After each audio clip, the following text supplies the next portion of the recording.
For thousands of years, humans have gathered in groups, markets bustling with traders, festivals filled with celebration, cities packed with millions living side by side. We've been told it's natural, necessary, the very essence of what makes us human. But what if the people who instinctively step back from the crowd, who feel their hearts race in packed spaces, who choose the empty park over the busy street, what if they've been listening to something the rest of us have forgotten? What if avoiding crowds isn't about fear or weakness, but about a kind of wisdom that our bodies carry, a knowing that gets drowned out in the noise of collective movement? Tonight, we explore the hidden science, the evolutionary psychology, and the surprising truth about people who prefer spaces where they can breathe. And you might discover that your instinct to avoid crowds isn't something to overcome, but something to honor. Hello there, and welcome to the Slumbering Archive.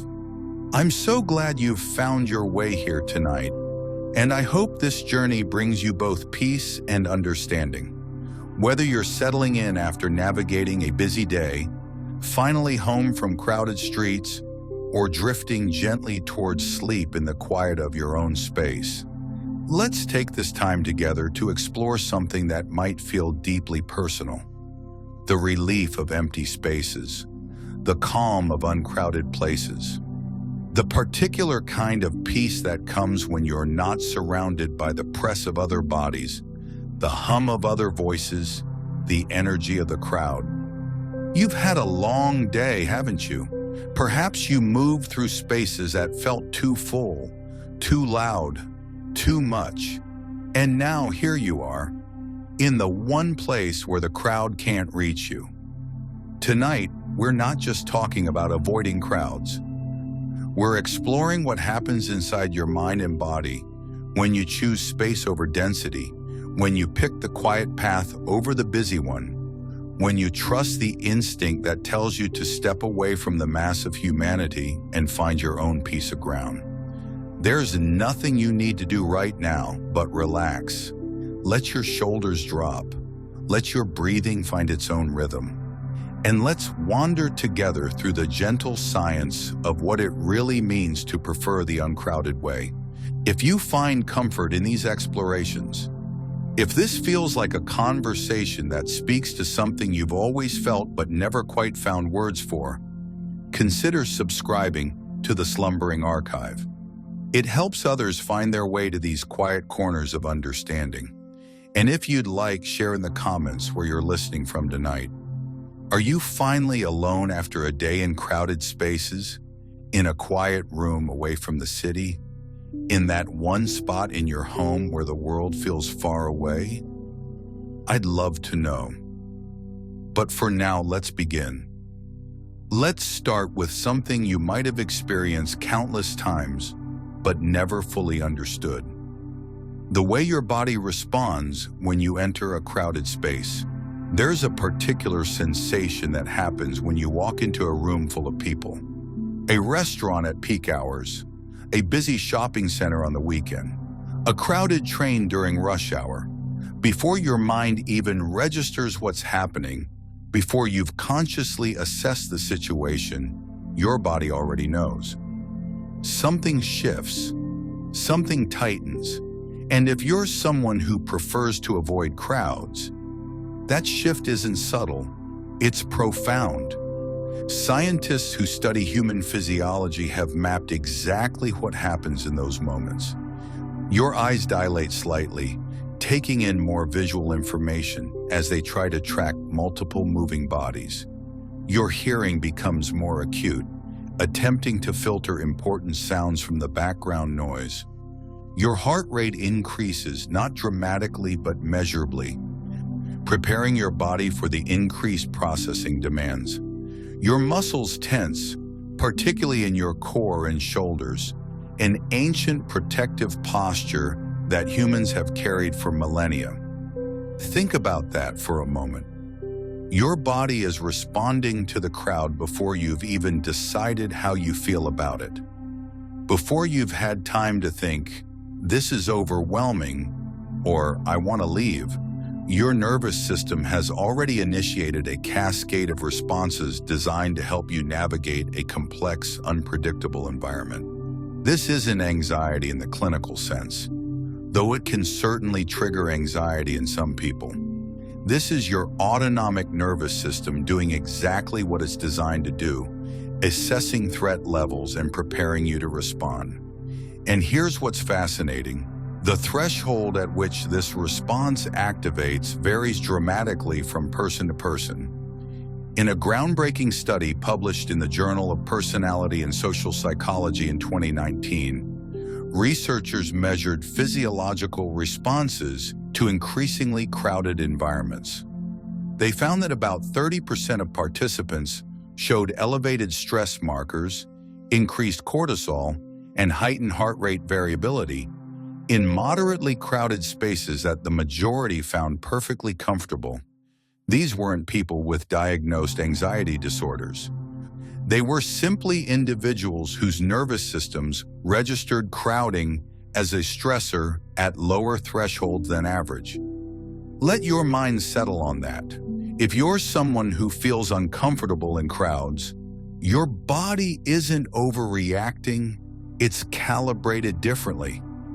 The crowd density that others find energizing or neutral registers in your system as something that requires management, that demands resources, that activates your stress response. You're not imagining the discomfort, it's physiologically real. And this brings us to something crucial, something that separates discomfort from wisdom. Because your body's response to crowds isn't just about stress. It's about information processing, sensory load, and the fundamental limits of human attention. Think about what your brain has to do when you're in a crowded space. It has to track multiple moving bodies to avoid collisions. It has to filter dozens or hundreds of simultaneous conversations to extract any information relevant to you. It has to monitor the emotional states of people around you, reading micro-expressions and body language to assess safety and social dynamics. It has to manage your own physical boundaries, maintaining appropriate distance while navigating a space where personal space is constantly being compressed. Each of these tasks happens mostly outside your conscious awareness. You don't think about tracking the person walking toward you so you can step aside. You don't consciously process the emotional tone of the crowd. You don't deliberately monitor the dozens of faces around you for signs of threat or recognition. Your brain does all of this automatically, and it's exhausting. Cognitive neuroscientists call this environmental processing load, and they've discovered something remarkable. The human brain has a limited capacity for processing environmental information at any given moment. When that capacity is exceeded, when there's simply too much happening around you, cognitive function begins to decline. You become more distractible. Decision-making becomes harder. Memory formation suffers. You feel mentally fatigued even if you haven't been doing anything particularly demanding. In a 2021 study from the University of Michigan, researchers tested cognitive performance before and after participants spent time in either crowded urban environments or quiet natural settings. Those who spent time in crowds showed measurably decreased performance on tests of attention, working memory, and executive function. But here's what made the study truly interesting. The decline was most pronounced in individuals who reported naturally preferring less crowded environments. Their cognitive resources were being depleted more rapidly by the same level of crowding. Think about what this means for your daily life. If you're someone who avoids crowds, you're not being antisocial or oversensitive. Your brain is working harder than average to process the same environment. The crowd that others navigate with minimal cognitive cost is demanding significant resources from you. And when you step away from that crowd, when you choose the less populated path, you're not avoiding life. You're protecting your cognitive capacity for things that actually matter to you. Let yourself feel that, if you can, the particular quality of mental clarity that returns when you leave a crowded space, the way thoughts become clearer, the way you can finally hear yourself think, the way your mind stops having to work so hard just to navigate the environment and can finally focus on something meaningful. This is why people who avoid crowds often report that their best thinking happens in solitude or in spaces with very few other people. Not because they're smarter or more creative than anyone else, but because their cognitive resources aren't being consumed by environmental processing. Their minds finally have the space to wander, to make connections, to follow thoughts all the way to their quiet destinations. And this brings us to something that often surprises people: the evolutionary perspective on crowd avoidance. Because throughout most of human history, being in large crowds was actually quite unusual. Our ancestors lived in small groups, typically between 30 and 150 individuals. These were people they knew intimately: family, extended kin, lifelong companions. The faces were familiar, the social dynamics were stable, there was hierarchy and relationship, but it was all known, mapped, predictable. This is what the human brain evolved to handle: small, stable social groups where everyone knew their place and their people. Large gatherings of strangers, the kind we encounter daily in modern urban life. This is an evolutionary novelty. Cities of millions, shopping centers with thousands of people passing through daily. Transit systems packed with strangers pressed body to body. Mass events with crowds so large you can't see the edges. None of this is what the human nervous system was designed for. Anthropological studies of contemporary hunter-gatherer societies, groups still living in ways similar to our ancient ancestors, show that people in these communities actually experience significant anxiety when first exposed to large crowds. It's not natural to them. It's not comfortable. They have to learn to tolerate it, and many never fully do. The preference for smaller, more intimate groups isn't a modern pathology. It might actually be the baseline human condition. So when you feel overwhelmed in crowds, when your instinct is to seek out emptier spaces, you might be responding to something ancient, something that knows, at a level deeper than conscious thought, that this density of strangers isn't what humans are meant for. Your nervous system might be trying to tell you something important, that the crowd, for all its apparent normality in modern life, isn't actually normal at all. Let that settle. Your discomfort with crowds might not be about you being different or broken. It might be about you being more in touch with what humans actually need: space, familiarity, the ability to know and be known rather than being lost in a sea of anonymous faces. Now let's explore something that connects deeply with this, something about sensory processing and the particular challenges that crowded environments present for people with heightened sensitivity. Not everyone processes sensory information the same way. For some people, the world comes through at a moderate volume. Sights and sounds and smells register at manageable levels. They can filter out what's not relevant and focus on what matters. But for others, and research suggests this is 15 to 20% of the population, sensory information comes through at much higher volume. Everything is brighter, louder, more intense. Dr. Elaine Aron, whose work on high sensitivity we touched on before, describes this trait as having a more sensitive nervous system that processes sensory and emotional information more deeply. And for people with this trait, crowds aren't just uncomfortable, they can be genuinely painful. The cacophony of voices becomes overwhelming noise. The press of bodies triggers a desperate need for physical space. The competing smells of perfume and food and sweat become nauseating.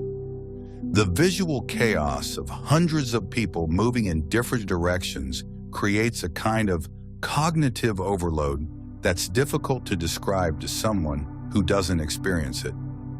Think about the last time you were in a truly crowded space: a concert, a busy market, a packed subway car.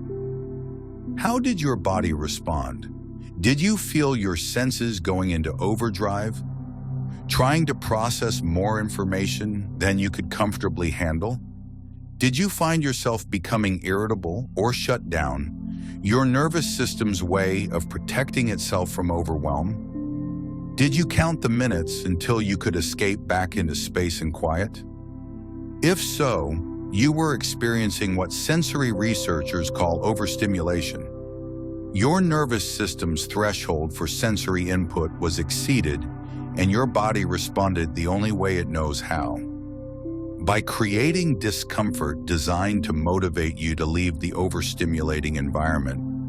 It's not weakness, it's not social anxiety necessarily. It's your sensory processing system telling you that it's had enough, that it needs space to recover.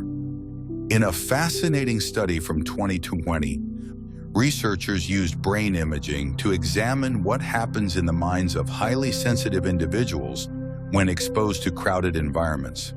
They found significantly higher activation in the regions of the brain responsible for processing sensory information and emotional awareness. The participants' brains were literally working harder to handle the same environment that others navigated with less neural effort. And this increased activation correlated directly with reports of discomfort and desire to leave. Let yourself understand what this means. When you avoid crowds, when you choose a less populated space, you're not being difficult or antisocial. You're responding to real, measurable differences in how your brain processes environmental information. The crowd that others find energizing or neutral is genuinely overwhelming to your nervous system. And choosing to avoid that overwhelm isn't avoidance in a problematic sense. It's self-care. It's you listening to what your body needs and honoring that need with compassion instead of judgment. Your preference for uncrowded spaces might be one of the wisest things about you. You've learned to recognize when your system is approaching overwhelm, and you've learned to protect yourself before you reach that point. That's not weakness. That's sophisticated self-awareness. Now let's talk about something that might feel vulnerable: the social judgment that comes with avoiding crowds.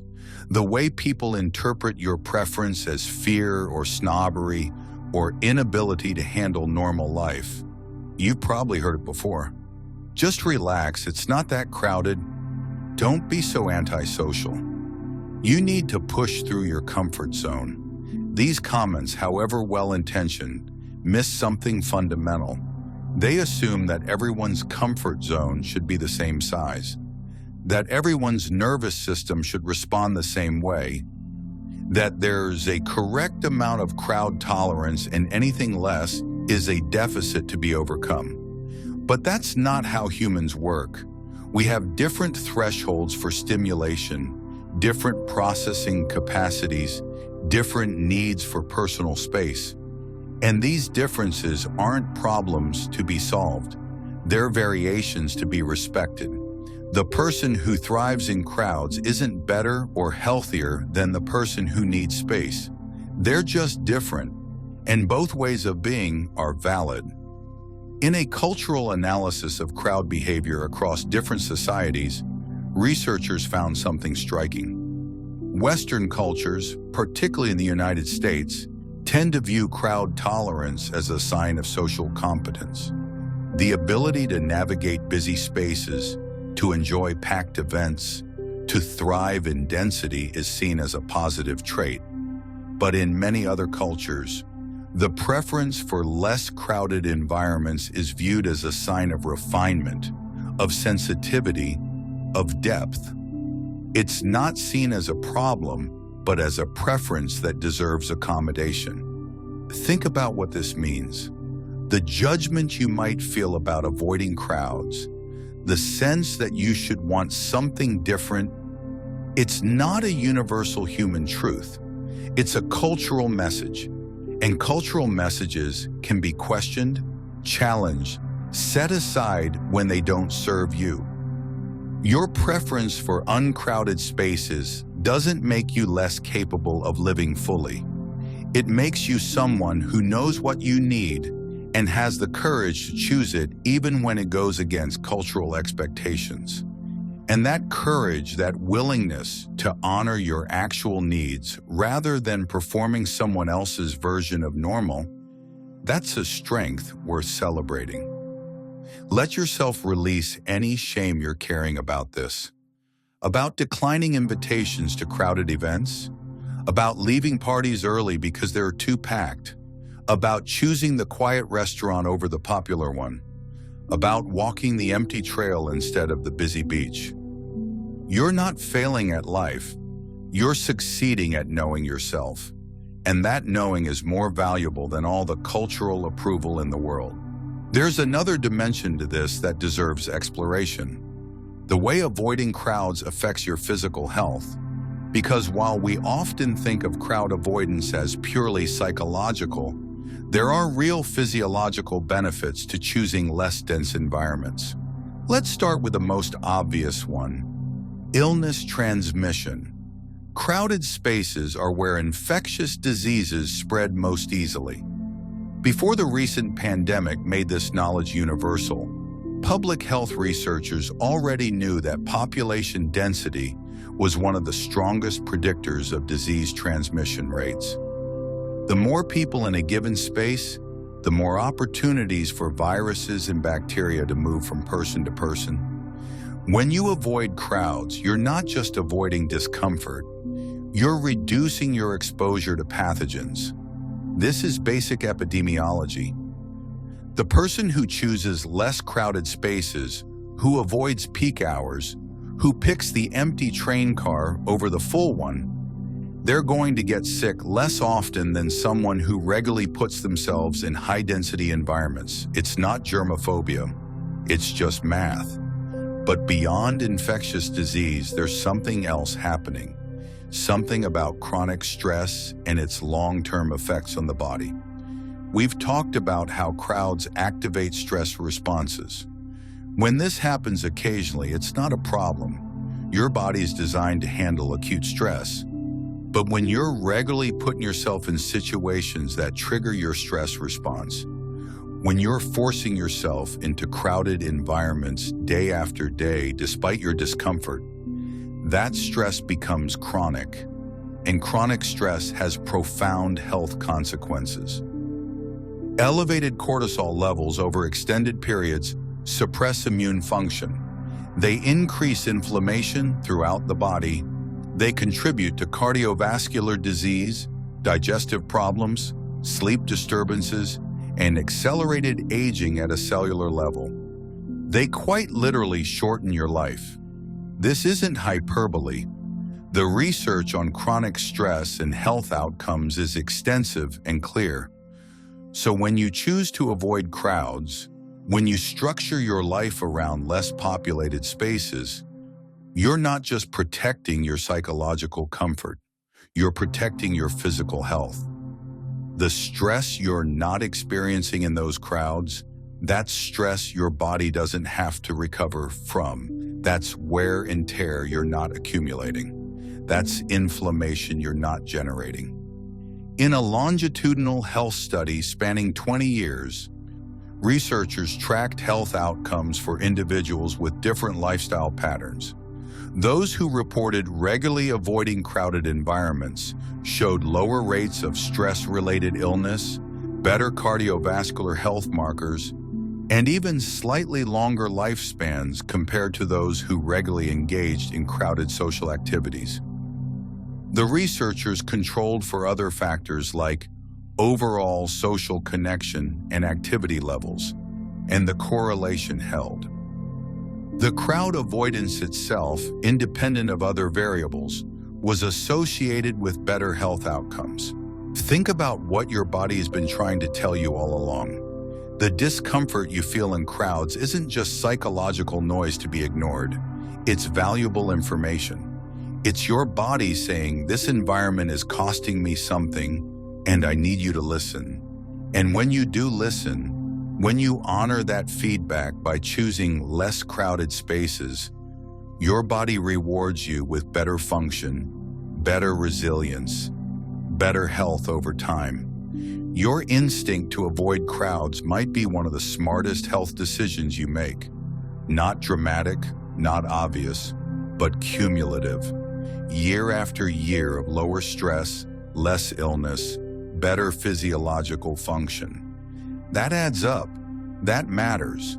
And it's all because you trusted what your body was telling you, instead of forcing yourself to tolerate what everyone else seemed to handle just fine. Let your breath deepen for a moment.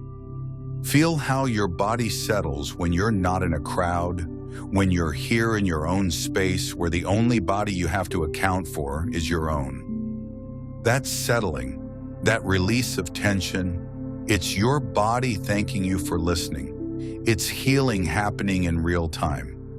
Now let's explore something that might seem contradictory at first. The way avoiding crowds can actually deepen your connection to humanity, to the individual people who matter, in ways that constant crowd engagement never could. There's an assumption that the more time you spend around people, the more connected you'll feel. That quantity of social contact automatically translates to quality of connection, but anyone who's ever felt profoundly lonely in a crowded room knows this isn't true. You can be surrounded by people and feel utterly disconnected. You can be anonymous in a crowd of thousands, invisible despite being seen. When you avoid crowds, when you choose smaller, more intimate settings, something changes in the quality of your human interactions. You actually see people, not as faces in a mass, not as bodies to navigate around, but as individuals. And they see you. Real connection becomes possible in a way it rarely is when you're just another person in a crowd. Think about the difference between talking to someone at a packed party and talking to the same person over coffee in a quiet cafe. At the party, you're both partly engaged with each other and partly monitoring the room. Conversations are interrupted, attention is divided. You might exchange pleasantries, share a laugh, but there's rarely the space for anything deeper. But in the quiet cafe, with no crowd to navigate, no competing noise to shout over, no constant interruptions, you can actually connect. You can have the conversation that matters. You can be present for each other in a way that crowds make nearly impossible. Research on friendship formation in depth supports this. Studies consistently show that meaningful relationships develop through repeated, focused interactions in low-distraction environments. The depth of connection people report in their relationships correlates more strongly with quality time spent in intimate settings than with frequency of contact in larger group environments. In other words, seeing your friend once a month for a long, focused conversation creates more relational intimacy than seeing them weekly at crowded social events where real conversation is impossible. The crowd, for all its apparent social richness, actually prevents the kind of interaction that builds genuine connection. When you avoid crowds, you're not isolating yourself from humanity. You might be creating the conditions for experiencing humanity more fully, one person at a time, one real conversation at a time, one moment of genuine mutual presence at a time. This is how deep connection happens, not in the noise and chaos of the crowd, but in the space and attention that only quieter settings allow. And there's something else. When you're not constantly in crowds, when you're not moving through the world in that anonymous, disconnected way, you start to notice individuals differently. The barista at your quiet neighborhood coffee shop becomes a person you actually know. The other regular on your uncrowded morning walk becomes a familiar face, maybe even a friend. The clerk at the small shop you visit becomes someone you have real exchanges with rather than just transactional interactions. These connections, these small-scale human relationships that develop in uncrowded spaces, they're the fabric of what sociologists call community. Real community, not the crowd of strangers, but the web of familiar faces and known relationships that make a place feel like home. And you can't build that in crowds. You build it in the spaces between crowds, in the quieter corners where people can actually see each other. Your avoidance of crowds might not be limiting your human connection. It might be protecting the possibility of real human connection from the shallow, anonymous interactions that crowds create. And that protection, that insistence on quality over quantity, on depth over breadth, that's not antisocial. That's profoundly social in the truest sense of the word. Let yourself feel that. The richness of knowing a few people deeply versus being surrounded by many you'll never really know. The satisfaction of being seen and recognized versus being anonymous in the mass. The particular joy of conversations that actually go somewhere versus the exhausting work of small talk in the crowd. You're not missing out. You're tuning into something more real. Now let's talk about something that connects all of this together. The relationship between crowd avoidance and personal freedom. Because there's a kind of autonomy that comes from not needing the crowd, from being able to choose your own path, even when everyone else is flowing in a different direction. Crowds have a particular power over human behavior. Social psychologists have studied this extensively. When you're in a crowd, your behavior becomes partly determined by the crowd's movement and energy. You go where the crowd goes. You respond to the crowd's mood. Your individual agency diminishes as you become part of the collective. This isn't inherently bad. Sometimes it's beautiful, like at concerts or celebrations, but it's a real phenomenon. The crowd influences you in ways you might not even notice. When you habitually avoid crowds, you maintain your individual agency more consistently. You make choices based on your own preferences rather than being swept along by collective movement. You go where you actually want to go, not where the crowd happens to be flowing. You think your own thoughts instead of being caught up in group emotion. You maintain your center even when everyone around you is moving in a different direction. This is a form of psychological freedom that's increasingly rare. Most people spend their lives following the crowd in one way or another. Working the jobs the crowd says are good, buying the things the crowd says you need, going to the places the crowd goes, living by the crowd's definition of success and happiness. It's not that these choices are always wrong. It's that they're often not actually choices. They're just following the flow, going where the current takes you because you never stepped aside to consider whether that's where you actually want to go. But when you avoid crowds, literally and metaphorically, you practice the skill of independent movement. You learn to trust your own judgment even when it differs from the majority. You develop comfort with being the person who goes a different way, And this skill, this comfort with going against the flow, it serves you in every area of life. Think about the major decisions you've made, the times you chose something different from what everyone else was choosing. Maybe you picked an unconventional career. Maybe you decided not to do something everyone expected you to do. Maybe you built a life that looks nothing like the template you were handed. Chances are, those were the times when you felt most alive, most yourself, most free. And that freedom, that ability to choose your own path, regardless of what the crowd is doing, it's a skill you strengthen every time you avoid a physical crowd, every time you choose the empty street over the busy one, every time you skip the popular event for a quiet alternative, every time you trust your preference even when it means being alone while others are together. You're practicing independence. You're building the muscle of individual agency. This doesn't mean you always have to go against the crowd. Sometimes the crowd happens to be going where you want to go too. But the key is that it's a choice. You're not following because you don't know any other option. You're choosing to join or choosing to diverge based on your own assessment, your own needs, your own path. That's freedom, real freedom.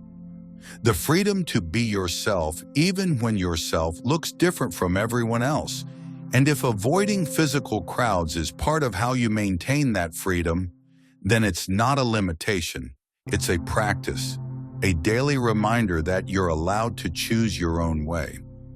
Now let's explore something that might resonate deeply if you've ever felt guilty about your crowd avoidance. The way different nervous systems have different needs, and honoring those differences isn't weakness but wisdom. We live in a culture that treats sensitivity as a flaw. Too sensitive, too easily overwhelmed, can't handle what everyone else handles just fine. But sensitivity isn't a deficit. It's a trait with its own strengths and challenges, like any other trait. And trying to force a sensitive nervous system to operate like a less sensitive one isn't growth. It's violence against yourself. Imagine telling someone with poor eyesight that they're too dependent on glasses, that they should just try harder to see without them. That would be absurd. Their eyes work differently, and glasses are the accommodation that lets them function well. No one would call that weakness, but we do the same thing with nervous system differences all the time. We tell people with high sensitivity that they should just tolerate more stimulation, more noise, more crowds, as if their different threshold is a personal failing rather than a biological reality. Your nervous system works the way it works. It processes information at the depth and volume it does. It has the threshold for stimulation it has. And you didn't choose any of that. It's not a moral failing. It's not something you did wrong. It's just how you're built. And accommodating that, structuring your life around your actual needs rather than the needs you think you should have, that's not giving into weakness. That's respecting reality. Think about what happens when you ignore your nervous system's needs, when you force yourself into crowds despite the discomfort, when you push through the overwhelm because you think you should be able to handle it. You might manage it in the moment. You might get through the crowded event without visibly struggling. But what happens after? Probably exhaustion, possibly anxiety or irritability that lasts for hours or days. Maybe physical symptoms like headaches or digestive issues. Definitely a sense of depletion that takes significant time to recover from. Your nervous system was screaming for relief and you ignored it. And now you're paying the price in recovery time. Compare that to what happens when you honor your needs. When you skip the crowded event or leave early when it becomes too much. When you choose the less populated option. Yes, you might experience a moment of guilt or worry about missing out. But then what? You feel fine. You have energy for other things. You're present and engaged with whatever you choose to do instead. Your nervous system gets what it needed, and you don't have to spend the next day recovering. Which approach actually serves your life better? The one that depletes you for days to prove you can tolerate what others tolerate, or the one that preserves your energy and well-being by respecting your actual limits? The answer seems obvious when you frame it that way, but cultural messages are powerful. The idea that you should be able to handle what everyone else handles, that your different needs are something to overcome, it's deeply embedded. And releasing that idea, giving yourself permission to be different, to need different things, that can feel like admitting defeat. But it's not defeat, it's victory. Victory over the false idea that there's only one right way to be human. Victory over the judgment that tries to make you feel less than because your threshold is different. Victory over the exhausting project of trying to be someone you're not. Your sensitivity, your lower threshold for crowding in the stimulation, it's not a bug in your system. It might be a feature. Sensitive people often notice things others miss. They process information more deeply. They're more attuned to nuance and subtlety. They create beautiful things because they feel and perceive so intensely. Would you really want to trade all of that just to be more comfortable in crowds? Let yourself sit with that question. What would you lose if you were different? What gifts come with your particular nervous system, even if they come packaged with challenges like crowd sensitivity? Maybe the package deal is worth keeping, even if it means continuing to avoid crowds for the rest of your life. You don't have to become someone else. You just have to become more fully, more unapologetically yourself. And if that self is someone who needs uncrowded spaces to thrive, then that's exactly who you should be. There's something else we need to address. The way crowd avoidance can sometimes be confused with social anxiety, and why it's important to understand the difference, even though both deserve compassion. Social anxiety is about fear of judgment, of negative evaluation, of doing something that will make others think poorly of you. It's the voice that says everyone is watching you, everyone is noticing your flaws, you're going to embarrass yourself. Crowds can trigger social anxiety because they contain more people who might potentially judge you, more eyes that might be watching, more opportunities for humiliation. But crowd avoidance that comes from sensory or processing issues is different. It's not about fear of judgment. It's about the direct discomfort of the environment itself. The noise is too loud. The stimulation is too much. The press of bodies is physically uncomfortable. You're not worried about what people think of you. You're just overwhelmed by the environment. Even if everyone in the crowd thought you were wonderful, you'd still want to leave because the environment itself is the issue, not the social dynamics. Both experiences are valid. Both deserve understanding and accommodation. But they're different, and the path forward looks different for each. Social anxiety often benefits from gentle, gradual exposure and cognitive work on the underlying fears. But sensory overwhelm doesn't necessarily improve with exposure. You might get better at managing it, at having coping strategies, but you're not likely to stop finding crowds overstimulating, no matter how many times you expose yourself to them. If you avoid crowds primarily because of sensory or processing issues, then accepting that about yourself and structuring your life accordingly isn't avoidance that needs to be overcome. It's self-knowledge that deserves to be honored. You're not letting fear run your life. You're making wise choices about environments based on how your nervous system actually works. But if your crowd avoidance is primarily about social anxiety, about fear of judgment or evaluation, then it might be worth gently exploring that with support. Not because there's anything wrong with you, but because anxiety that prevents you from doing things you actually want to do, that suffering you might be able to reduce with the right help. The key is understanding your own experience. Asking yourself honestly, if this crowd were completely safe, if judgment were impossible, if everyone here loved and accepted me fully, would I still want to leave? If the answer is yes, because the environment itself is overwhelming regardless of social dynamics, then you're probably dealing with sensory or processing issues. If the answer is no, if perfect social safety would make the crowd comfortable, then social anxiety might be more the issue. And of course, it can be both. Sensory overwhelm can trigger anxiety, and anxiety can make sensory overwhelm worse. The two can feed each other in complicated ways, but even when they're tangled together, understanding which is which helps you know what kind of support or accommodation you need.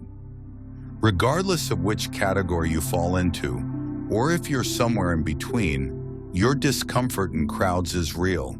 It's not something you're making up or exaggerating. It's information from your body and mind about what you need.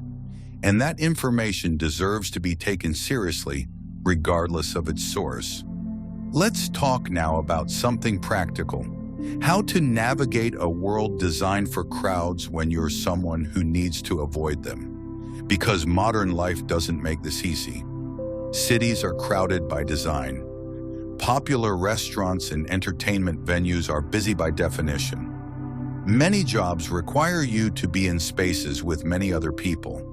How do you honor your need for uncrowded spaces in a world that seems designed to make that impossible? The answer lies in strategic timing and creative alternatives. Most crowded spaces aren't crowded all the time. They have peak hours and quiet hours. The restaurant that's impossible at dinner might be nearly empty at lunch or late afternoon. The museum that's packed on weekends might be peaceful on a Tuesday morning. The grocery store that's chaos after work might be calm early in the day. Learning the rhythms of the spaces you need to use, understanding when they're busy and when they're quiet, this lets you access what you need without the crowd. And sometimes the solution is finding alternatives entirely. The popular beach is too crowded? Find the lesser-known one. The big chain gym is overwhelming? Find a small studio or exercise at home. The busy coffee shop is too stimulating? Find the quiet one that nobody knows about or make coffee at home.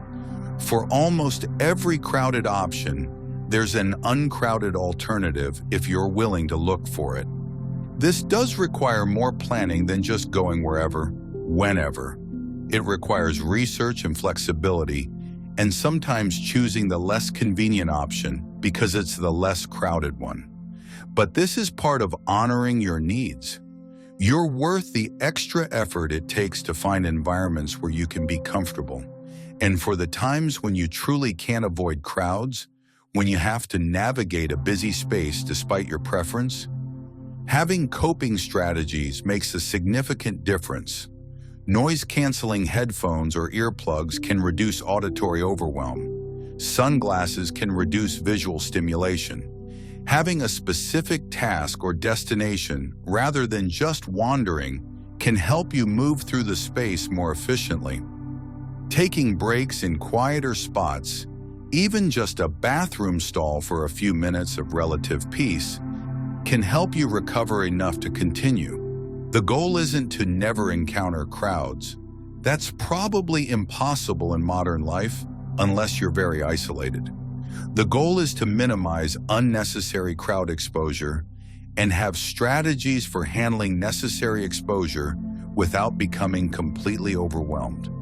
You're not trying to become someone who loves crowds.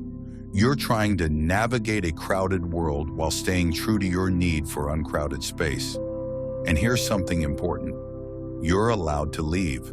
If you're in a situation that becomes too crowded, too overwhelming, you don't have to stay just because you committed to being there, or because leaving might disappoint someone. Your well-being is more important than any social obligation. Learning to give yourself permission to leave when you need to, even if it means disappointing someone, even if it means missing something. That's a crucial skill for anyone who needs to avoid crowds.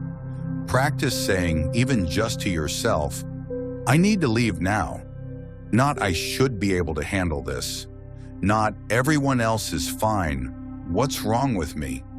Just the simple truth. This is too much, and I need to leave. That's not failure. That's self-care. That's you listening to your body and honoring what it's telling you. The world isn't going to restructure itself around your needs, but you can restructure your life, your choices, your boundaries around those needs. And every time you do, every time you choose the uncrowded option or leave when it becomes too much, you're practicing the essential skill of self-advocacy.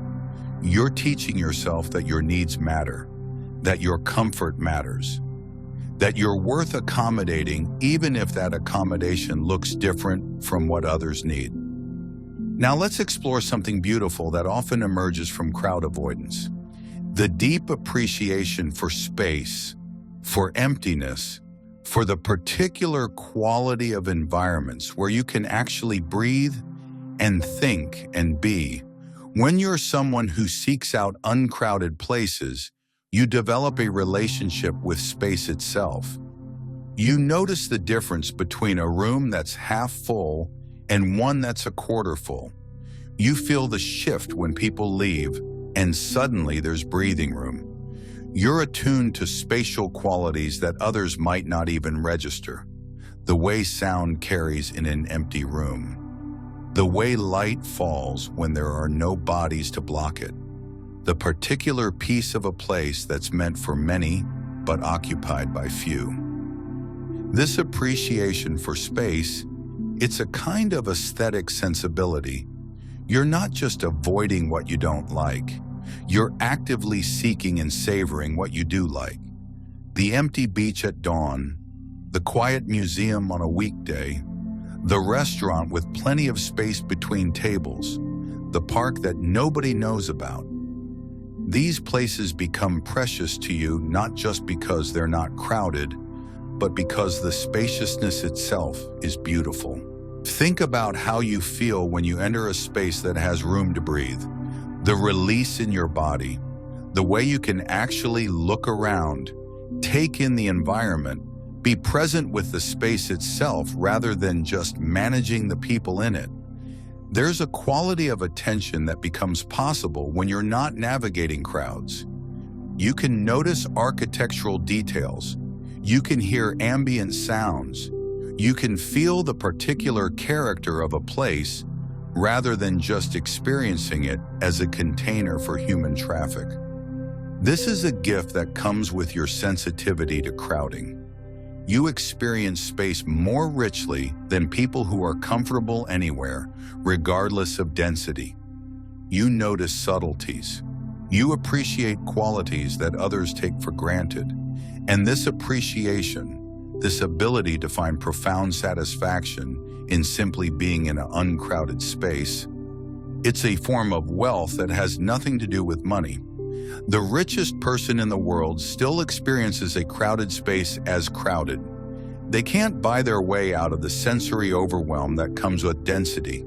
But you, with your sensitivity and your careful choices, you can access the experience of spaciousness that's actually quite rare in modern life. You can have mornings in empty cafes, afternoons in quiet parks, evenings in uncrowded restaurants. And these experiences, these moments of spatial peace, they might be more valuable than anything money can buy.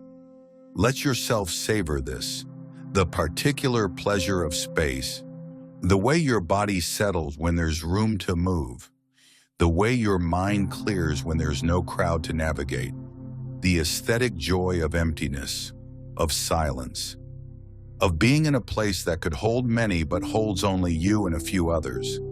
This isn't deprivation. This is appreciation for something precious and increasingly rare. Your crowd avoidance has cultivated in you a sensitivity to space that enriches your experience of the world. And that sensitivity, that appreciation, it's not a side effect of your limitation. It's a gift that emerged from learning to honor your needs. There's something else that happens when you regularly choose uncrowded spaces.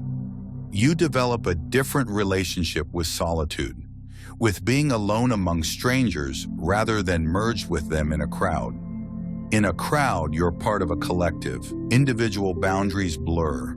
You're affected by the crowd's mood and energy. You move with the flow. There's a kind of anonymity, but also a kind of merging. You're neither fully alone nor fully connected. You're just part of the mass. But when you're in an uncrowded space, say a nearly empty cafe or a quiet park bench, you maintain your individual presence while also being in public. You're alone but not isolated, separate but not distant. And this particular state, this solitude in public, it has its own value. Sociologists studying urban experience talk about something they call being alone together. The experience of being in public space, aware of other people's presence, but not in direct interaction with them. And they've found that this experience has distinct psychological benefits. It provides a sense of connection to humanity, to the shared experience of being out in the world, while maintaining the peace and autonomy of solitude. When you choose uncrowded places, you get the best of both worlds. You're not isolated at home, completely cut off from the world, but you're not merged into the crowd, losing your individual presence. You're present in the world, visible and real, but with enough space to remain yourself. And this balance, this particular way of being in public, it might be exactly what some nervous systems need.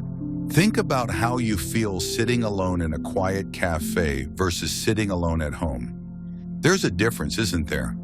At home, you're completely private, completely separate from the world. That has its value, certainly. But in the quiet cafe, you're part of something larger while still maintaining your solitude. You hear the gentle background sounds of other people's lives. You see them come and go. You're reminded that you're part of the human experience while not being overwhelmed by it. This is a sweet spot that crowded environments can't offer. In a crowd, there's too much input, too much merging. At home, there's sometimes too much separation, too much isolation. But in uncrowded public spaces, you can find the balance. Connected but autonomous. Present but peaceful. Part of the world but not overwhelmed by it. Your instinct to seek out these spaces, these middle grounds between isolation and overwhelm, it's sophisticated.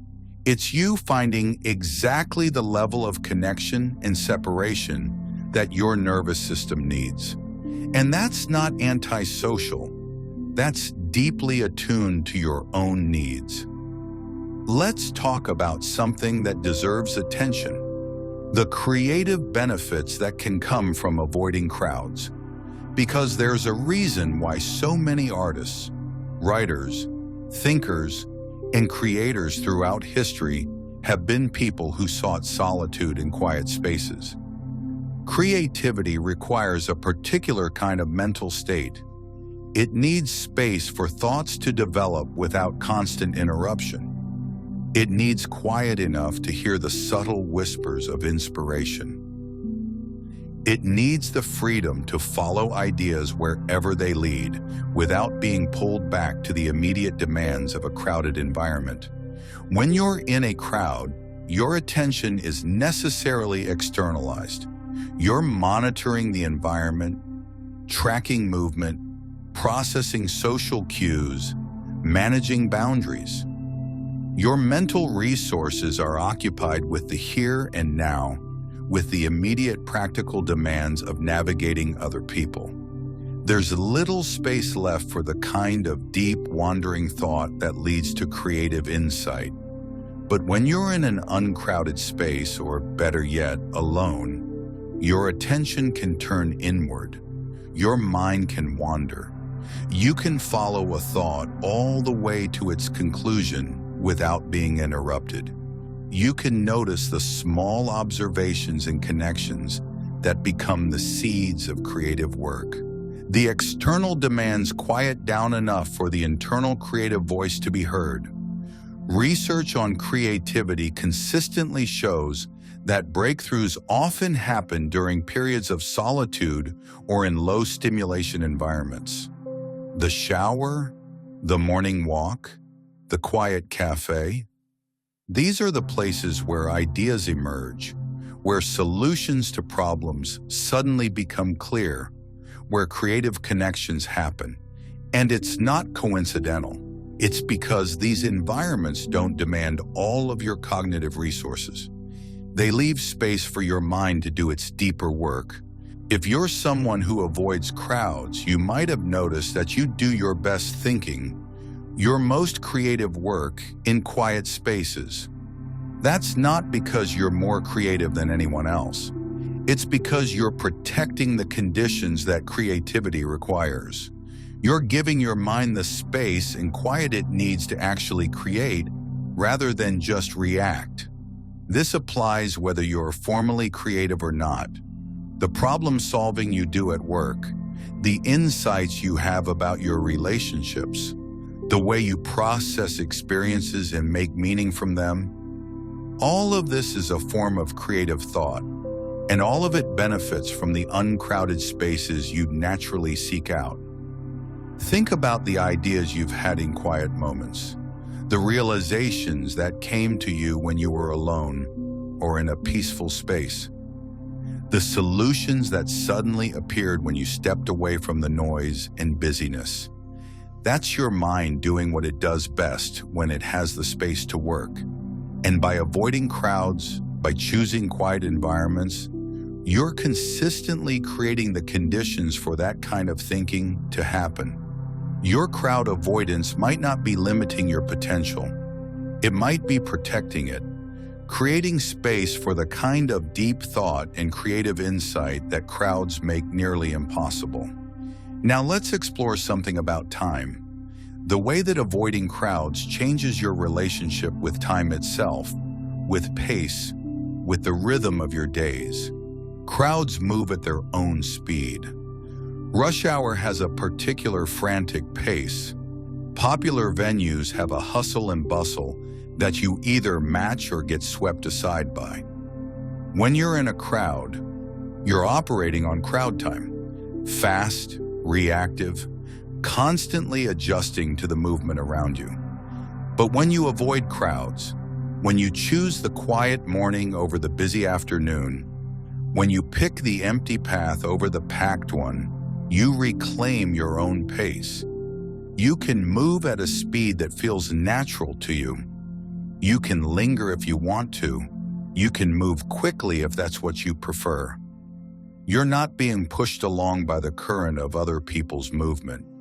This control over your own pace, your own rhythm, it's surprisingly valuable. It affects how you experience time itself. When you're rushing through a crowded space, time feels compressed, frantic.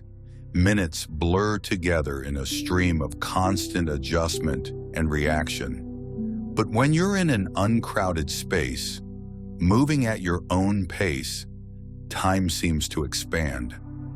You can actually be present in the moments as they unfold.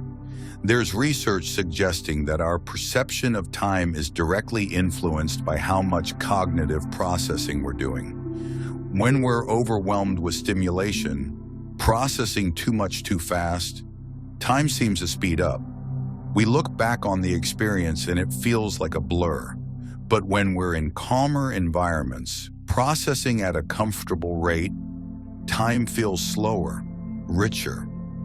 We remember the experience in more detail because we were actually present for it. By avoiding crowds, you're not just avoiding stress. You're creating a different relationship with time, one where you're present rather than reactive, where moments can actually be experienced rather than just survived, where your days have a rhythm that feels natural rather than imposed. Think about the difference between a crowded commute and a quiet one.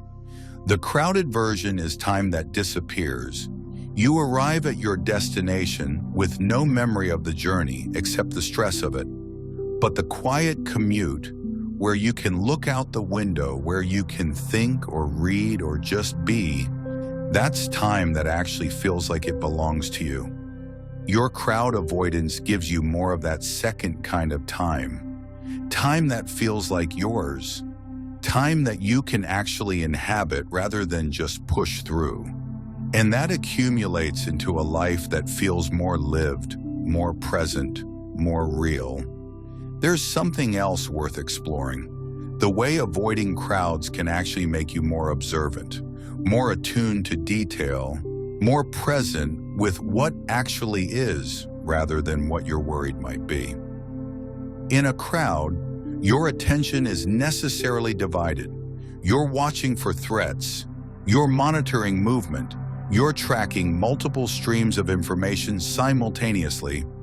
Your awareness is spread thin across many objects of attention. You see everything in a general way, but nothing in particular. But in an uncrowded space, your attention can focus. You can actually look at things, notice details, see the particular rather than just the general. The play of light on a wall, the expression on someone's face, the way a plant grows toward a window.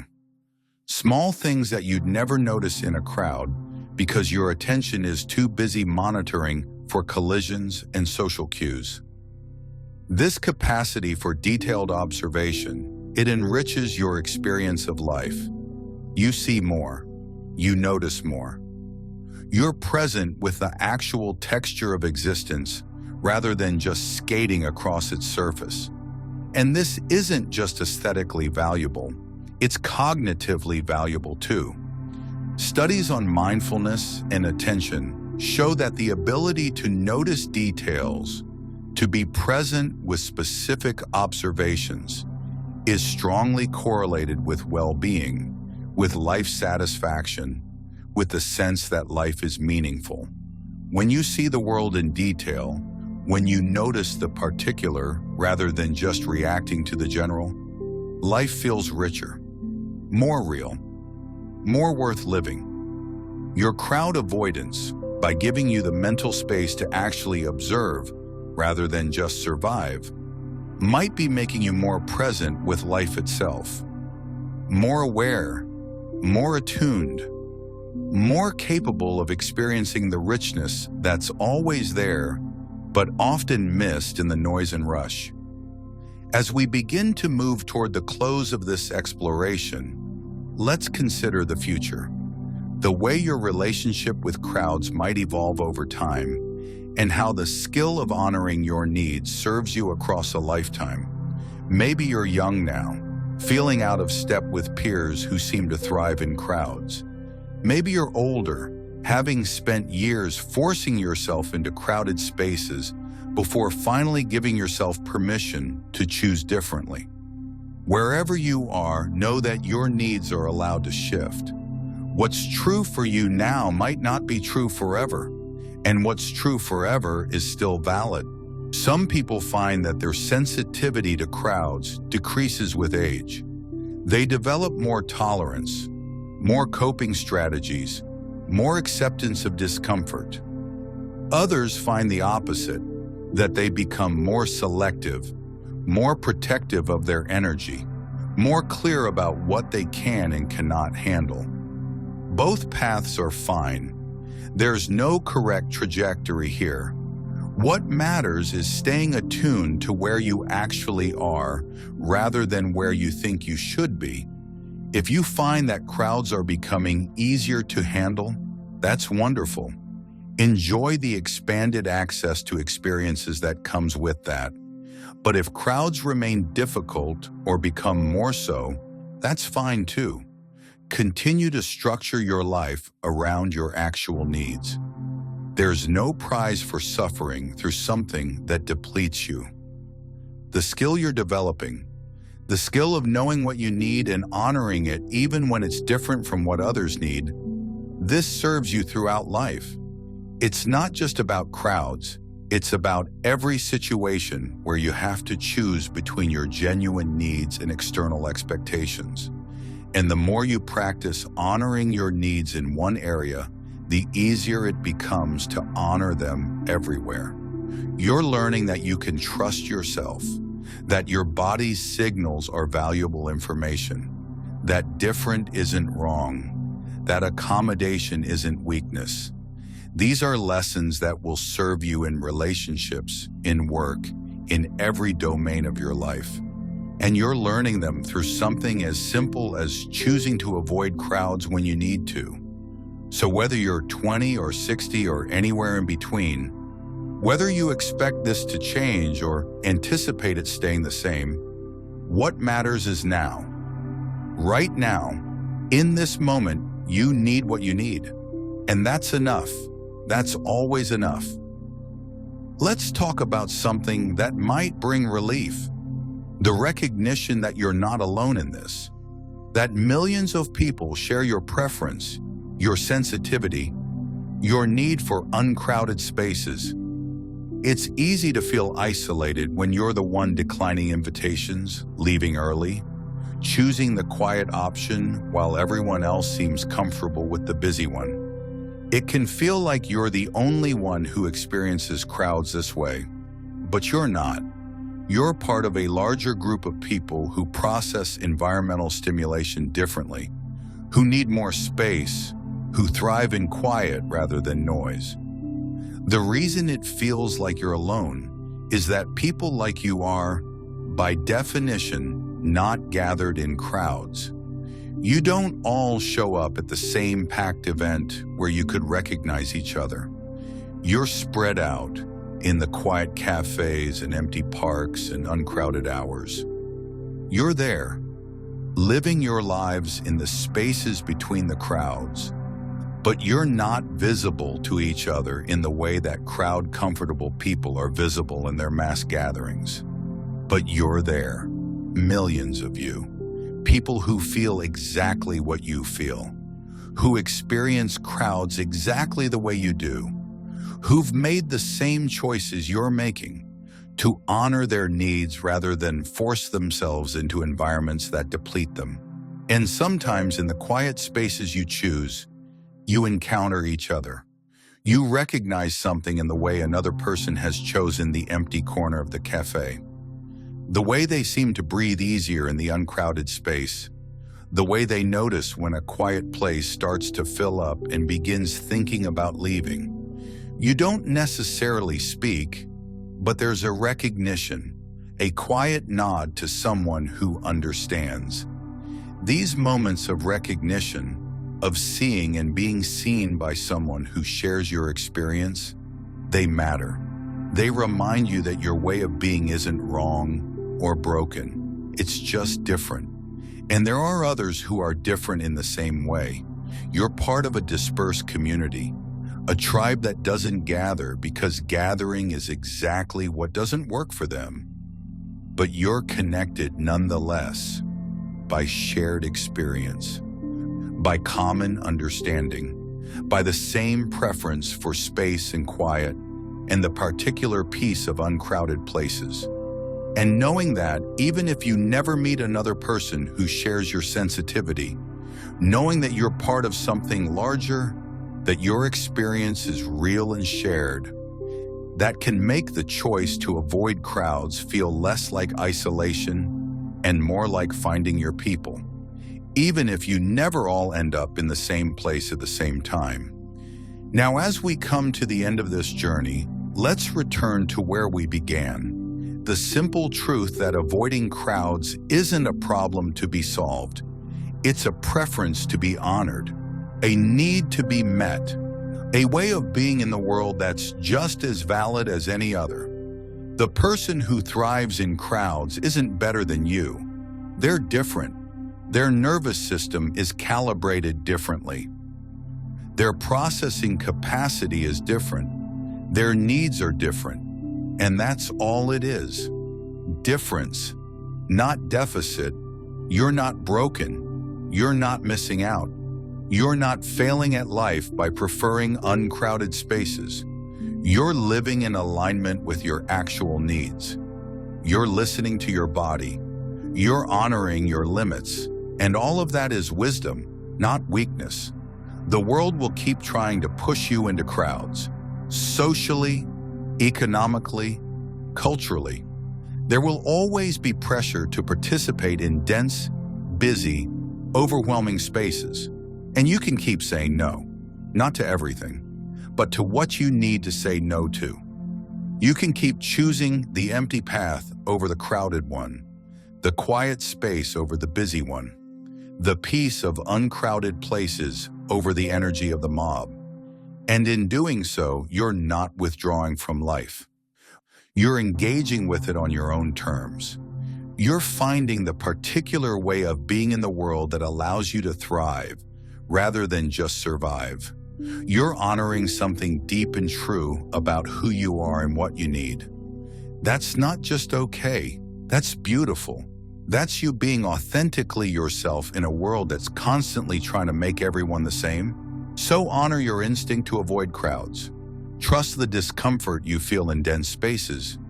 Choose the uncrowded option whenever you can. Leave when you need to. Say no without guilt.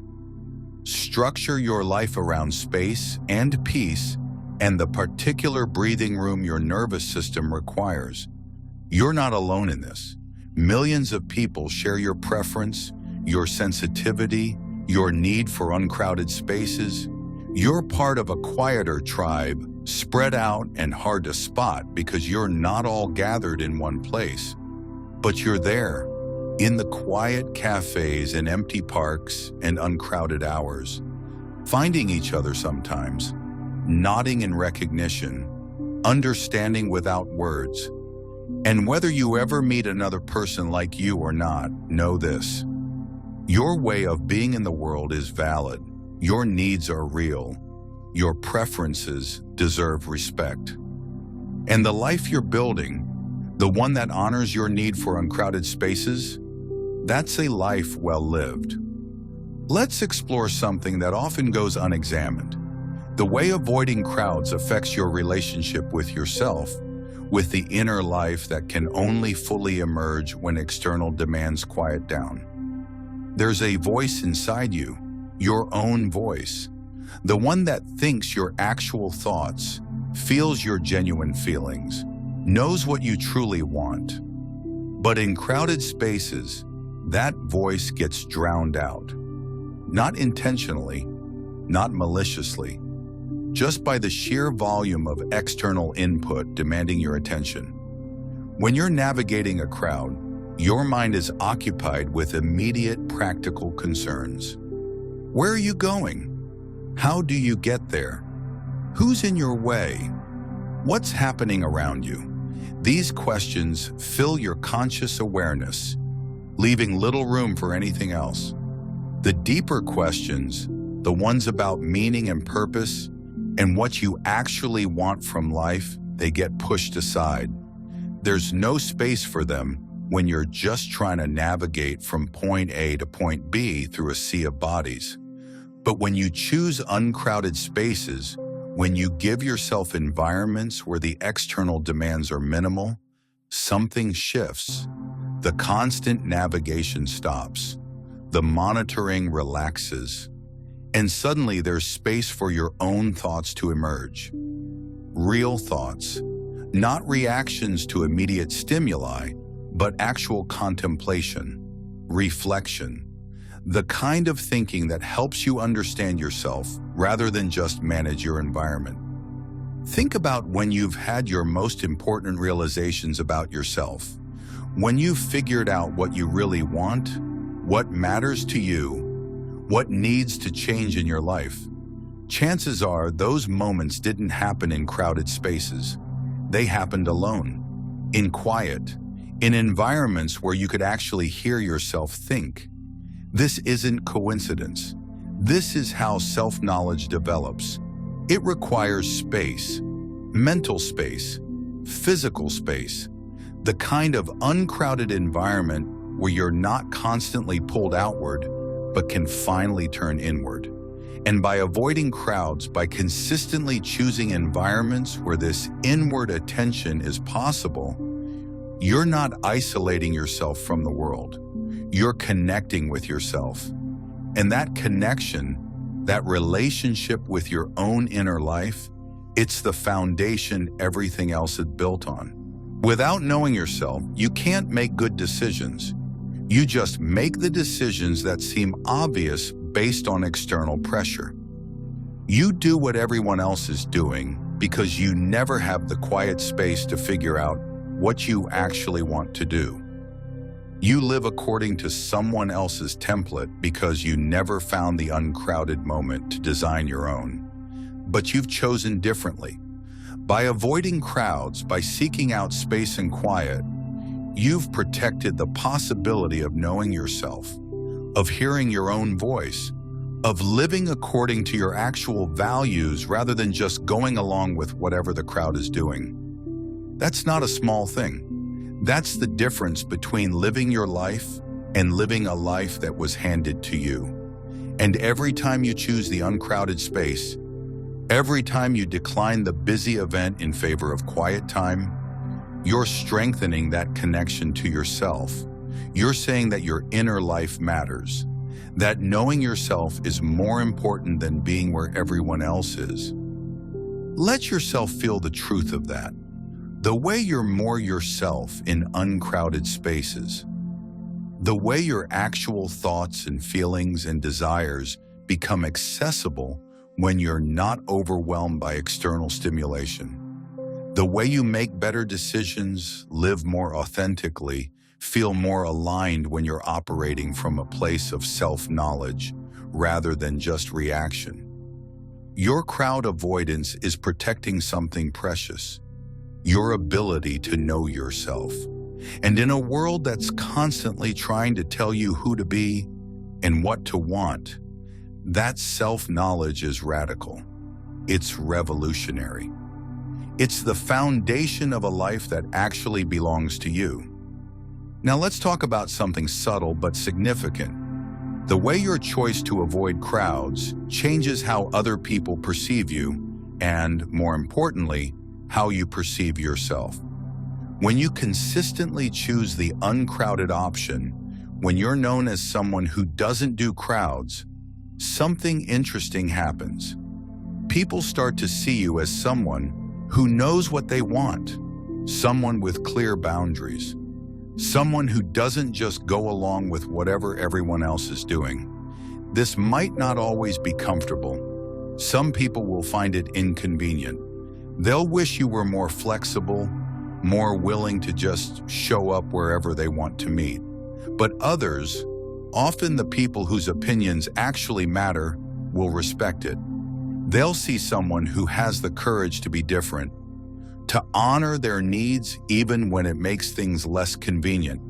And more importantly than how others see you, there's how you see yourself. Every time you honor your preference, every time you choose the uncrowded space, even when it would be easier to just go along with the crowd, you're sending yourself a message. You're telling yourself that your needs matter, that your comfort is worth protecting, that you're worth accommodating. This might seem small, just choosing a quiet restaurant over a busy one, just skipping a crowded event, just taking the empty train car instead of the full one. But these small choices accumulate into a sense of self-respect, a feeling that you matter, that your experience of life is important enough to be considered in your decisions. Compare this to what happens when you consistently override your preferences, when you force yourself into crowds despite your discomfort because you think you should be able to handle it or because you don't want to inconvenience others. Every time you do that, you're sending yourself a different message.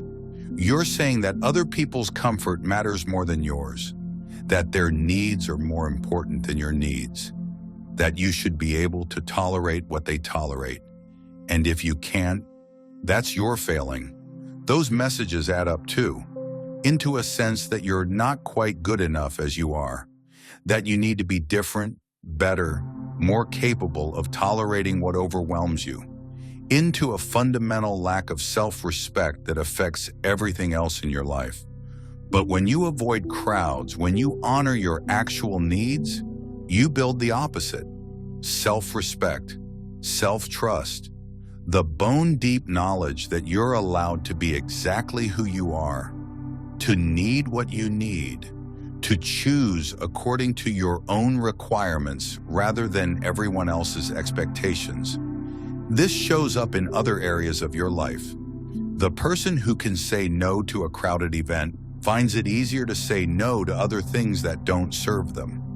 The person who trusts their discomfort in crowds learns to trust their discomfort in other situations. The person who knows they need uncrowded spaces tends to also know what else they need and has practice advocating for those needs. Your crowd avoidance isn't just about physical environments. It's practice in being yourself, in living according to your actual needs rather than performing someone else's version of normal. And that practice creates a kind of inner strength, a confidence that comes from knowing you can trust yourself to make decisions that honor who you actually are. Let yourself recognize that strength in yourself, the courage it takes to be different, the consistency you've maintained in honoring your needs, the way you build a life that actually works for you rather than trying to force yourself into a life that works for everyone else. That's not weakness, that's profound strength, the kind that matters most.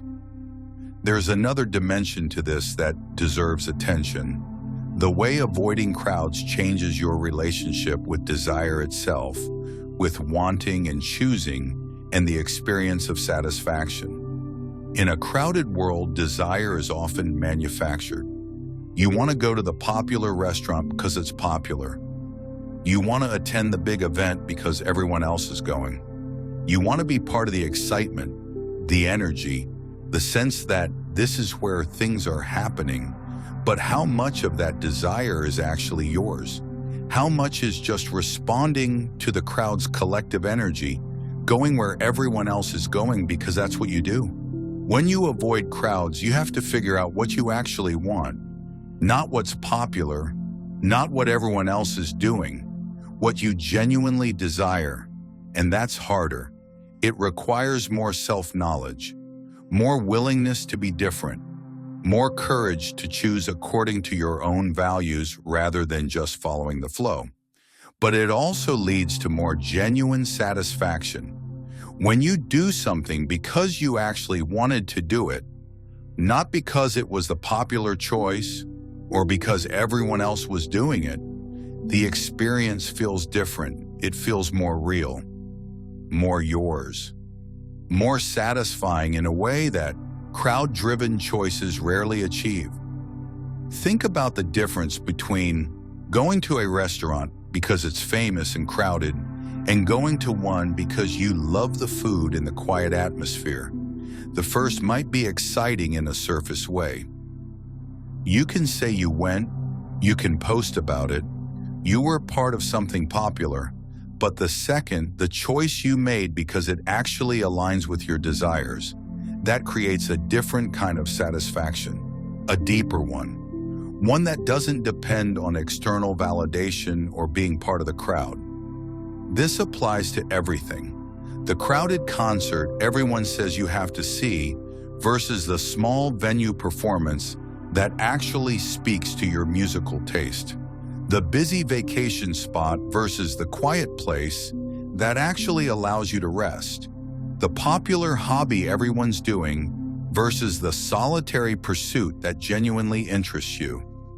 By avoiding crowds, both literally and metaphorically, You're developing the capacity to know and pursue your actual desires, rather than just going along with what's popular. And this capacity, this ability to want what you want rather than what you're supposed to want, it's surprisingly rare. Most people spend their whole lives chasing crowd-approved desires and wondering why satisfaction always feels just out of reach. But you're different. You've opted out of at least some of that. You've chosen to follow your own preferences even when they lead away from the crowd. And in doing so, you've protected your ability to experience genuine desire, genuine choice, genuine satisfaction. The kind that comes from living according to your actual values rather than performing for an audience you don't even care about.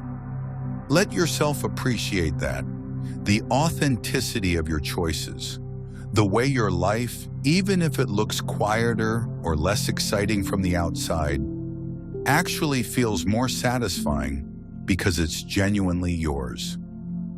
The particular richness that comes from pursuing what you actually want rather than what you think you should want. This is freedom in its most essential form. The freedom to want what you want, to choose what you choose, to live according to your actual desires rather than manufactured ones. And your crowd avoidance, your willingness to be different, that's what's protecting this freedom. Let's explore something about energy now. The way different environments either deplete or restore you, and why this matters more than most people realize. Energy isn't infinite. This seems obvious, but we often act like it is. We push ourselves through exhausting situations, drain ourselves in overwhelming environments, and then wonder why we're tired, irritable, unable to show up well for the things that actually matter. For someone who finds crowds depleting, every hour spent in a crowded space is energy you're using up. Energy that could have gone toward work you care about, relationships that matter, pursuits that fulfill you. Instead, it's being consumed by the simple act of navigating an environment that overwhelms your nervous system. Think about your energy like a budget. You have a certain amount each day. You can spend it wisely or waste it on things that don't serve you. When you force yourself into crowded environments despite your sensitivity, you're spending a huge portion of your energy budget on something that gives you nothing in return. You're paying a high price for an experience you don't even want. But when you avoid crowds, when you choose environments that don't deplete you, you conserve that energy. You have more left over for things that actually matter, for creative work, for meaningful relationships, for pursuits that genuinely interest you, for simply being present and available in your own life. This isn't laziness or self-indulgence. This is resource management. You're allocating your finite energy toward things that serve your life, rather than wasting it on environments that drain you for no good reason. Research on energy management and productivity consistently shows that people perform better, live more satisfying lives, and maintain better health when they structure their environments to minimize unnecessary energy drain. The environments you occupy matter. They're either feeding you or depleting you. And for someone sensitive to crowds, crowded environments are almost always depleting. Think about how you feel after spending time in a quiet space versus a crowded one. After the quiet space, you probably feel calm, maybe even energized in a peaceful way. You're ready to engage with whatever comes next. But after the crowded space, you're exhausted. You need recovery time. You might be irritable or shut down. You certainly don't have much energy left for anything else. That difference, multiplied across days and weeks and years, adds up to a completely different quality of life.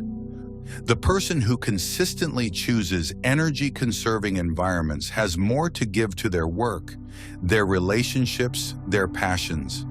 The person who consistently forces themselves into energy-depleting environments is always running on empty, always tired, always just trying to recover enough to face the next depleting situation. You're choosing the first path. By avoiding crowds, by being thoughtful about the environments you occupy, you're protecting your energy. You're ensuring that you have enough left over for the things that actually matter. And that's not selfishness. That's wisdom. Your energy is valuable, it's limited, and it deserves to be spent on things that serve your life rather than wasted on crowds that deplete you. Every time you choose the uncrowded space, you're making that wise choice. You're honoring the finite nature of your energy and allocating it toward what actually matters. There's something else worth considering. The way your crowd avoidance might be connected to your values, to what you believe about how life should be lived. Many people who avoid crowds aren't just reacting to sensory overwhelm or processing challenges. They're also expressing a value, a belief that quality matters more than quantity, that depth is more important than breadth, that being fully present in a few spaces is better than being partially present in many.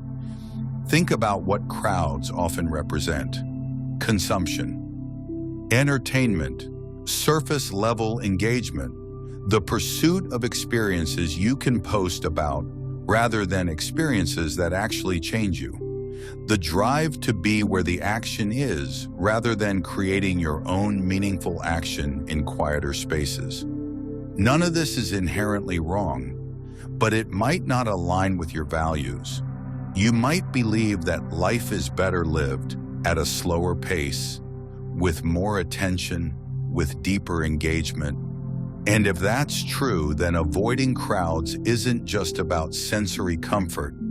It's about living according to your actual values. You value depth over breadth, so you choose fewer, more meaningful experiences rather than trying to do everything popular. You value presence over distraction, so you choose environments where you can actually be present rather than constantly managing stimulation. You value authenticity over performance, so you choose what genuinely serves you rather than what makes you look like you're living well.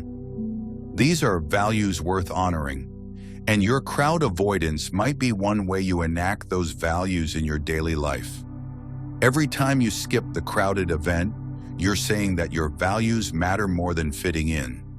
Every time you choose the quiet option, you're living according to your belief about what makes life meaningful, rather than just going along with what everyone else is doing.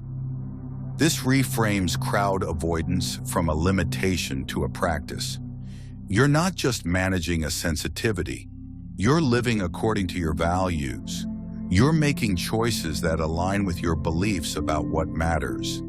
And that alignment, that integrity between what you believe and how you live, it creates a sense of coherence that makes life feel more meaningful. Let yourself recognize this dimension of your crowd avoidance. It's not just about comfort, it's about values, about living in a way that reflects what you actually believe about how life should be lived. And that's deeply honorable. That's you being true to yourself in the most fundamental way. Now let's talk about something practical that can make a significant difference. The way you can restructure your thinking about crowds to reduce anxiety and increase agency. Many people who avoid crowds carry a sense of dread about them. The worry that you might end up in a crowded space, the anxiety about events that might be too packed, the fear that you won't be able to handle it if you can't escape.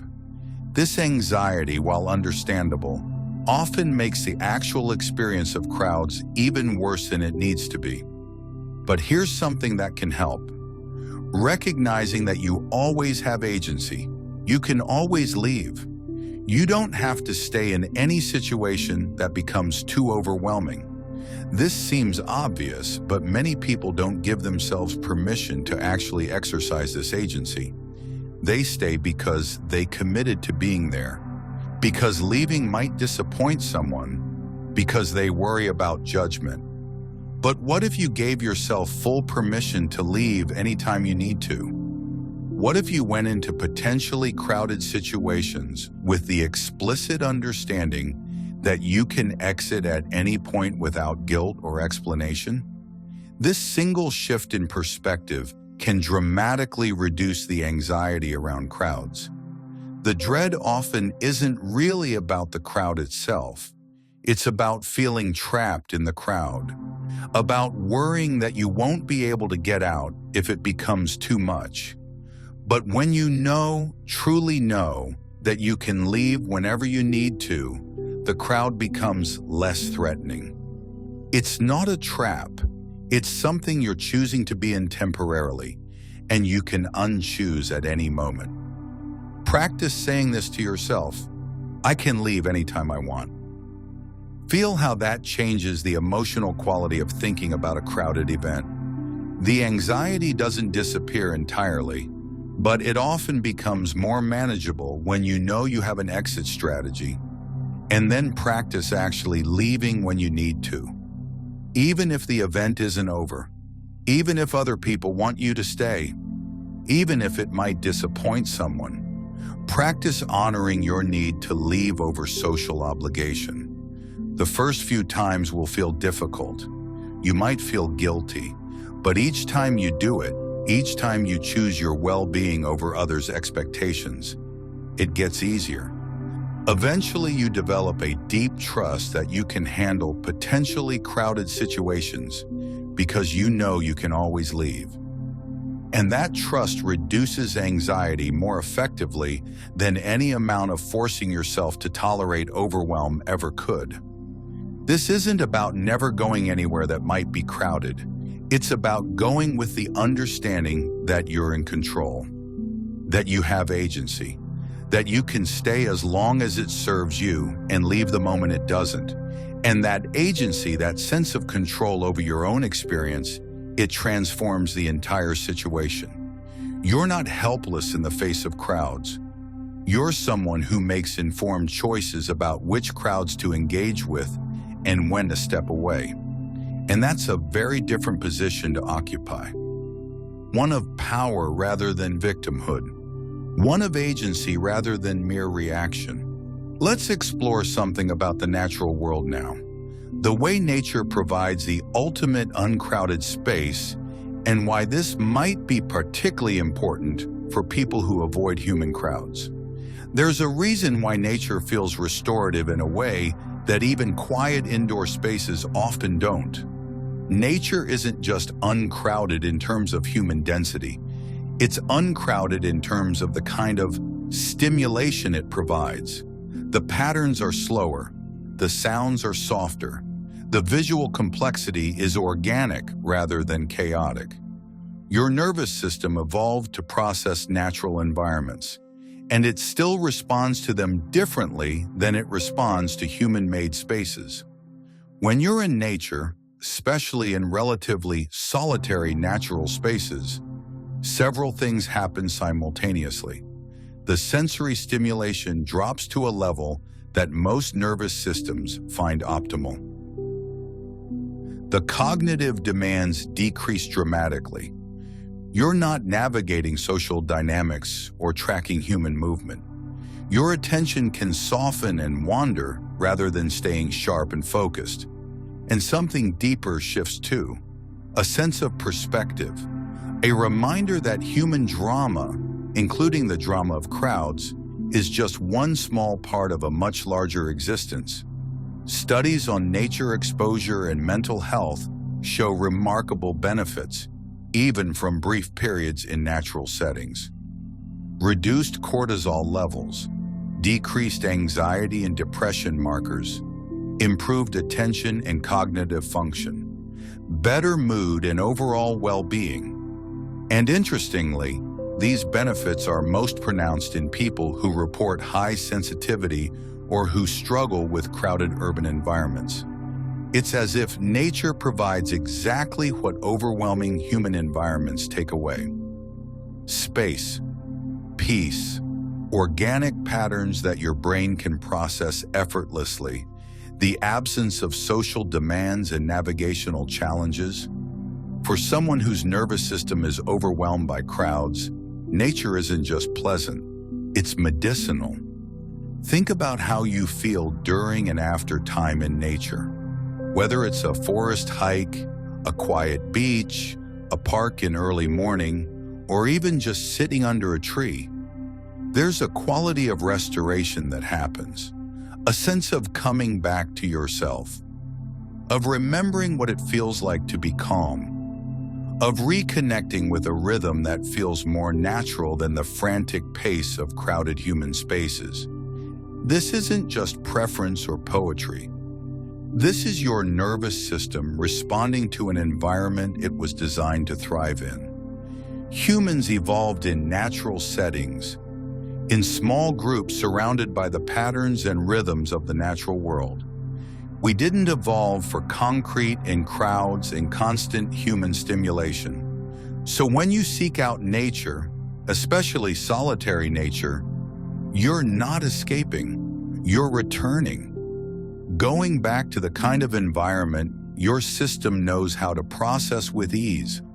For people who avoid crowds, regular nature exposure might be particularly important. It's not just a break from crowds, it's an active restoration of the resources that crowds deplete. It's your nervous system getting to do what it does best: process a beautiful, complex, but ultimately manageable natural environment, rather than struggling with the overwhelming chaos of human density. If you can, if your circumstances allow, prioritize time in nature, not just as the occasional treat, but as a regular practice. Early morning walks in quiet parks, weekend hikes on less traveled trails, moments sitting by water or under trees. Whatever version of nature is accessible to you, make it a priority. Your nervous system will thank you in ways that go far beyond simple relaxation. And if access to nature is limited, even bringing natural elements into your space helps. Plants, natural light, images of natural landscapes, sounds of nature. These aren't substitutes for being in actual nature, but they're not nothing either.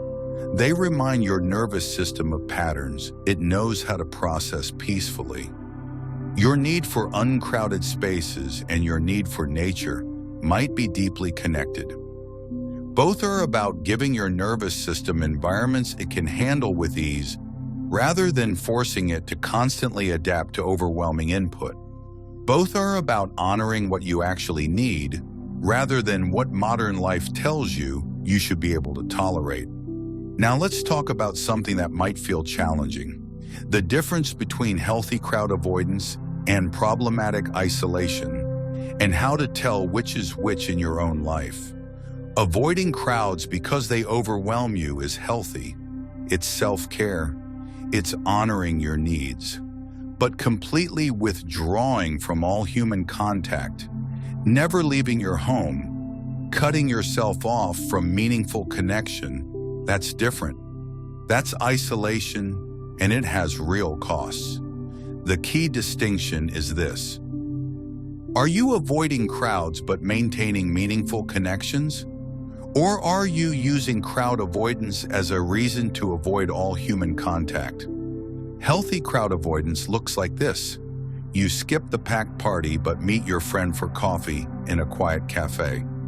You avoid the busy shopping center but take walks in your neighborhood where you see familiar faces. You don't go to crowded events, but you maintain your relationships through one-on-one or small group interactions. You're selective about where and how you engage, but you're still engaging. Problematic isolation looks different. You're declining all invitations, even to uncrowded gatherings. You're not leaving your home even when you could go to quiet places. You've lost touch with friends and aren't making efforts to connect in ways that would work for you. You're alone not by choice, but because you've given up on finding ways to connect that don't overwhelm you. If you're in the first category, you're fine. You're managing your sensitivity while maintaining connection. Keep doing what you're doing. But if you're drifting toward the second category, it might be worth examining why. Is it really about crowds, or has crowd avoidance become a cover for something else? Depression, social anxiety, general withdrawal from life? This isn't about judgment. If you are isolating, there are reasons for it, and those reasons deserve compassion. But isolation, true isolation, it has costs. Humans need connection. Even introverted, crowd-sensitive humans need some level of meaningful relationship. And if you've cut yourself off entirely, even from the kinds of connection that wouldn't overwhelm you, your well-being is probably suffering. The solution isn't to force yourself into crowds. It's to find ways to connect that work for you. Video calls if in-person is too much. Messaging if real-time conversation is overwhelming. Very small gatherings instead of large ones. Outdoor one-on-one meetings instead of busy indoor events. There are ways to maintain connection that honor your need for uncrowded spaces. If you're worried you might be isolating rather than just avoiding crowds, ask yourself, am I maintaining the connections that matter to me? Am I finding ways to see and be seen by people I care about? Or have I stopped trying to connect at all? If the answer is that you've stopped trying, that deserves attention, not because you're doing something wrong, but because isolation, extended isolation, it hurts. And there might be ways to connect that you haven't tried yet. Ways that would work for your nervous system while also meeting your need for relationship. Crowd avoidance and connection aren't opposites. You can have both. You can honor your need for uncrowded spaces while still maintaining rich, meaningful relationships. The key is being intentional, not just avoiding what overwhelms you, but actively creating the kinds of connection that feed you. You don't have to be with crowds to avoid being alone. You just have to be with people in ways that work for you. Let's talk about legacy now. The way your crowd avoidance might influence not just your own life, but the lives of people who come after you, who watch how you live and learn from your example. If you have children or younger people in your life who look up to you, they're watching how you handle your needs. They're noticing that you choose differently from the crowd, that you honor your limits even when it's inconvenient, that you prioritize your well-being over fitting in, and that teaches them something invaluable. It teaches them that it's okay to be different, that your needs matter even when they're not the same as everyone else's. That self-care isn't selfish, that you can build a good life even if it doesn't look like the mainstream template. These are lessons that could save them years of trying to be someone they're not. Years of forcing themselves into molds that don't fit. Think about what it would have meant for you if, as a child or teenager, you'd seen an adult confidently avoiding crowds, making choices that honored their sensitivity rather than apologizing for it, living well in uncrowded spaces rather than struggling through crowded ones. How much earlier might you have given yourself permission to do the same? You're being that example now. For your own children if you have them, for younger family members, for anyone who knows you and notices how you live. You're showing them a different possibility, a way of being that prioritizes authenticity over performance, self-knowledge over conformity, well-being over social approval. That's not a small thing. That's creating ripples that extend far beyond your own life. Every person who sees your example and learns that they too can honor their needs, they might pass that on to others. Your choice to live authentically, to avoid crowds without shame, it's not just about you. It's contributing to a broader cultural shift toward accepting different ways of being. And even if you never directly influence anyone, even if your choices only affect your own life, there's still something powerful about living in integrity with yourself, about being the kind of person who honors their needs rather than betraying them for approval. That has its own kind of legacy. A life lived authentically, even quietly, has meaning that echoes in ways we can't always measure. Your crowd avoidance isn't just managing a personal sensitivity. It's a way of being in the world that demonstrates values worth passing on.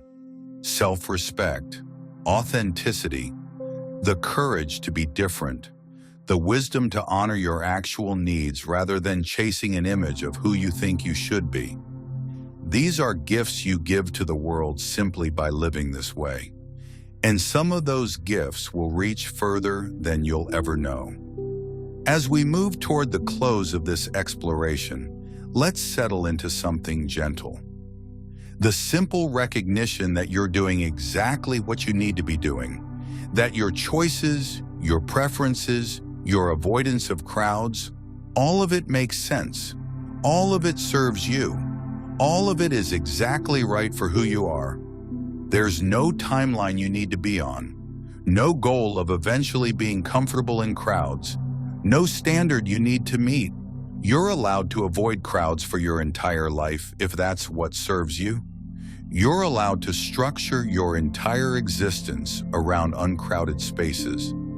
There's no prize for becoming different, no reward for forcing yourself to tolerate what depletes you. The goal is simply to live well, to build a life that feels good to live, to honor what you need, to find your own way of being in the world. And if that way involves avoiding crowds, choosing quiet spaces, seeking solitude and peace over noise and density, then that's exactly what it should involve. You're not broken, you're not failing, you're not missing out. You're living according to your actual needs, your genuine preferences, your real nervous system, rather than the one you think you should have. And that's not just okay. That's wisdom. That's courage. That's the foundation of a life that actually belongs to you. So keep choosing the uncrowded path. Keep honoring your need for space. Keep trusting the discomfort you feel in crowds and the peace you feel when you step away from them. Keep building a life that works for you rather than one that looks right to everyone else. You're not alone in this. You're part of a larger group of people who understand, who feel what you feel, who've made similar choices. You're connected by shared experience even if you never all gather in the same place. And your way of being, your quiet insistence on honoring your needs, it's valid, it's valuable, it matters. Thank you for being here tonight. Thank you for giving yourself this time to feel seen, to feel understood, to remember that your way of being in the world is exactly right for you. If this resonated with you, if you felt recognized in these words, consider subscribing to the Slumbering Archive. There are more explorations like this waiting for you. More quiet conversations about the things that matter. More validation for the way you actually are, rather than the way you think you should be. The crowd will still be there tomorrow, and you still don't have to join it. Your quiet life, your uncrowded spaces, your careful choices, they're exactly what you need them to be. And that's always going to be enough. Rest now in your own uncrowded space. Let everything settle. Let yourself be exactly who you are. And know that who you are is exactly who you're meant to be. Sleep well, friend. The world is big enough for all the different ways of being in it. And your way, your quiet, uncrowded way, it's just as valid as any other. You've found your path, and it's a good one. Keep walking it.